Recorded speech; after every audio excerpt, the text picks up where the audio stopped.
Aujourd'hui, nous allons résoudre la fiche de TD numéro 13, destinée à la théorie du consommateur. Nous allons répondre à la première question. On suppose que la fonction d'utilité d'un consommateur habitant à la Katouba est donnée par la fonction suivante. Ça, c'est la fonction d'utilité, du type multiplicatif, dont il s'agit là de bien substituable. Le prix du bien X, c'est-à-dire du premier bien, étant de 4 $ et le prix du deuxième bien 2 $ et le revenu 40 $. La première question, représenter la droite de budget. Alors, comment on fait pour représenter la droite de budget? La droite de budget ou la contrainte budgétaire est représentée par le revenu, c'est-à-dire par la dépense totale, qui est égale à XPX, dépense consacrée pour le premier bien, plus la dépense consacrée pour le deuxième bien.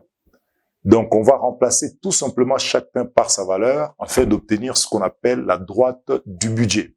Donc, ceci étant, nous aurons revenu, nous avons 40 $, on aura 40 égale XPX. X, c'est l'inconnu, c'est la quantité qui est inconnue, mais PX est connu. Donc, on aura 4X plus PY, c'est 2, donc on aura 2Y. On peut tirer, déjà ça, c'est la bonne relation pour la contrainte budgétaire, mais pour faire simple, on peut tirer le revenu. Donc, on peut tirer une de variable, Y. Si nous tirons Y, c'est simple, nous aurons 2Y est égal à 40 moins 4X. Alors, si j'ai besoin de Y, Y est égal, on va diviser partout par 2, donc on aura moins 2X, donc moins 4X divisé par 2, plus 20. Ça, c'est la première question qu'on appelle la contrainte budgétaire. La deuxième question, il était question, si nous lisons notre questionnaire, on a dit de trouver les taux marginaux de substitution de X par rapport à Y. C'est trop simple. C'est quoi le taux marginal de substitution d'un bien X par rapport à Y? C'est-à-dire, c'est la quantité du bien X que le consommateur est prêt à céder pour obtenir une quantité supplémentaire du bien Y, tout en gardant constant son niveau de satisfaction. C'est même c'est même la pente de la courbe de différence. La quantité de bien X que le consommateur est prêt à céder pour obtenir une quantité supplémentaire du bien Y, tout en gardant constant son niveau d'utilité. Et pour trouver cela, c'est simple, on va faire tout simplement l'utilité marginale du bien X sur l'utilité marginale du bien Y, ou encore, si vous ne voulez pas, on va prendre le prix du bien X sur le prix du bien Y. Alors, concrètement, ça donne quoi? Ça donne juste les rapports de prix. Les rapports PX. PX, ça donne combien? PX, ça va donner pratiquement 4, divisé par PY, ça donne 2. Donc ici, ça donne 2. Ça représente les taux marginaux de substitution du bien X par rapport à Y. Si vous ne voulez pas bien, on peut le mettre en termes d'utilité marginale, bien entendu. Donc, qu'est-ce qu'on aura? L'utilité marginale du bien X, c'est la dérivée de l'utilité totale en fonction de X.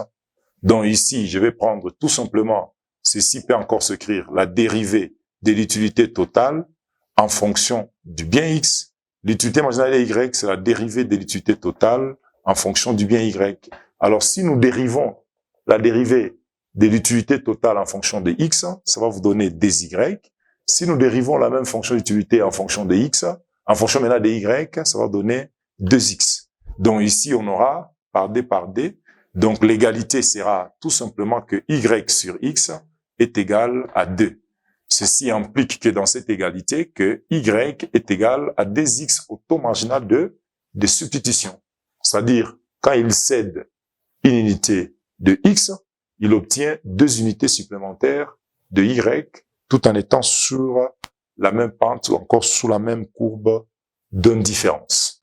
La troisième question. La troisième question, c'est simple. Qu'est-ce qu'on a dit pour la troisième question? La troisième question, on dit calculer les quantités demandées à l'équilibre par 2 méthodes ou encore 2 approches et dites quelle est la signification économique du multiplicateur de Lagrange. Voilà, c'est, je pense, à mon avis, c'est la question la plus essentielle. Alors, je vais prendre directement, sans transition, la résolution de cette question. On m'a demandé de le faire par deux méthodes. Alors, je commence par une méthode. Premièrement, je vais prendre son sur la troisième question. Je vais utiliser la méthode de Lagrange. La méthode de Lagrange, qu'on appelle encore la méthode mathématique ou la méthode de Lagrange. Comment on passe avec cette méthode? C'est trop simple. La première étape, comme vous le savez, on construit les Lagrangiens. Pour construire le Lagrangien qui est fonction de x, y et troisième multiplicateur lambda qu'on ajoute, ça va vous donner la fonction objectif. La fonction objectif, c'est la fonction d'utilité. Ça sera 2xy. Les tout plus, je vais prendre le multiplicateur Lagrange, facteur, j'annule la contrainte budgétaire. La contrainte budgétaire ici, on l'avait déjà obtenue, donc c'est quelque chose de 40 égale, bien entendu, 4x plus 2y. Quand je vais annuler, c'est-à-dire je vais ramener le deuxième membre au premier membre, j'égalise à 0. Donc ça sera ici 40 moins 4x moins 2y, voilà. Donc cette quantité est considérée comme nulle et je vais rester toujours avec l'utilité totale. Alors ceci étant, la deuxième étape va donner, après avoir construit le Lagrangien, nous allons passer ce qu'on appelle les conditions de premier ordre. En quoi consistent les conditions de premier ordre? Elles consistent tout simplement à annuler les dérivées partielles premières dans un but de trouver des valeurs critiques. Annuler les dérivées partielles premières en vue de trouver les valeurs critiques. Les valeurs critiques sont des valeurs candidates qui seront susceptibles d'être soit des valeurs maximales, soit des valeurs minimales, selon que le sien sera positif ou négatif. Mais ici, on a demandé seulement les quantités optimales, on n'a pas dit de vérifier les siens. Alors, qu'est-ce qu'on aura? On va annuler ici. Donc, je vais faire la dérivée, bien entendu, du Lagrangien qui est fonction de x, y, lambda. Je l'ai fait en fonction de x égale à 0. Deuxièmement, je fais la dérivée du Lagrangien qui est fonction de x, y, lambda. Je dérive ça en fonction maintenant de y égale à 0. Et enfin, la troisième condition, on va dériver le Lagrangien qui est fonction de x, y et lambda en fonction du multiplicateur de Lagrange égal à 0. Alors, pour faire simple, partout j'ai la dérivée de la fonction de Lagrangien en fonction de x, je vais appeler ça zx. Là où j'ai ceci en fonction de y, je vais appeler zy pour faire simple. Et tout ça, je peux noter z lambda. Ceci donne, maintenant, je dérive cela. Donc, je commence avec zx, c'est-à-dire la dérivée du Lagrangien en fonction de x. Ça va vous donner quoi? Si nous dérivons la fonction de Lagrange en fonction de x, donc j'aurai 2xy en fonction de x, ça donne 2y. Ici, en fonction de x, ici c'est 0. En fonction de x, ça reste moins 4. Et les moins 4 multiplient lambda, ça fera moins 4 lambda égale à 0. Je finis avec le x, je prends le y. Comment est-ce que je finis avec le x? Je finis avec le x. Je finis avec le x, je veux prendre maintenant le y. Faisons ceci maintenant, la dérivée de la fonction Lagrange en fonction de y. Là, je prends dxy en fonction de y, ça va vous donner 2x, parce que ce sont les propriétés des dérivées partielles. Parce que quand je dérive une fonction qui est fonction de xy en fonction de x, c'est-à-dire y est considéré comme une constante. Et si je dérive cela en fonction de y, c'est-à-dire x devient constante, ainsi de suite. Alors ici, quand je fais 2xy en fonction de y, ça fait 2x. Alors ici, il n'y a pas y, c'est 0, il n'y a pas y, 0, mais là, ça fait moins 2, parce qu'on a moins 2y en fonction de y, ça fait moins 2. Multiplié par les lambda, ça fait moins 2 lambda égale à 0. Et enfin, je dérive en fonction de lambda, c'est trop simple. La dérivée en fonction de lambda ici, c'est 0, donc je vais rester seulement avec la partie qui est à l'intérieur. Et la partie qui est à l'intérieur, c'est 40 moins 4x moins 2y égale à 0. Ça, c'est la première équation, la deuxième et la troisième équation. Alors, c'est trop simple ici. Quand vous avez l'équation 1, 2 et 3, qu'est-ce que nous allons faire?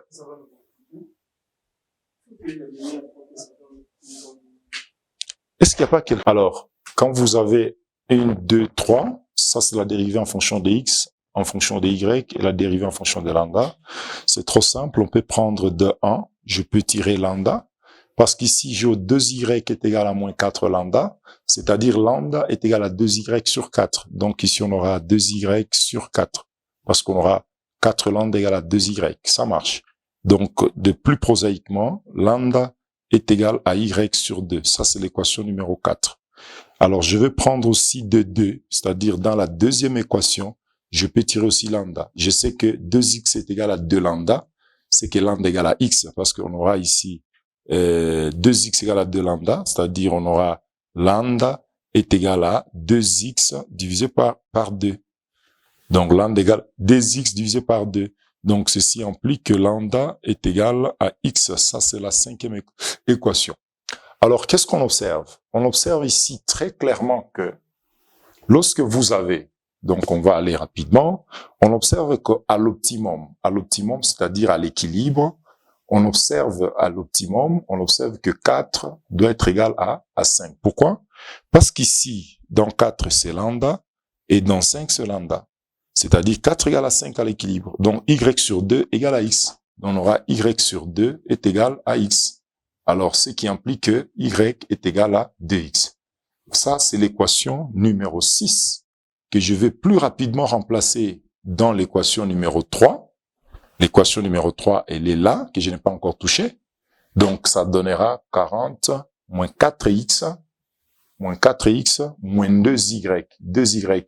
Là où il y a y, je remplace par 2x égale à 0.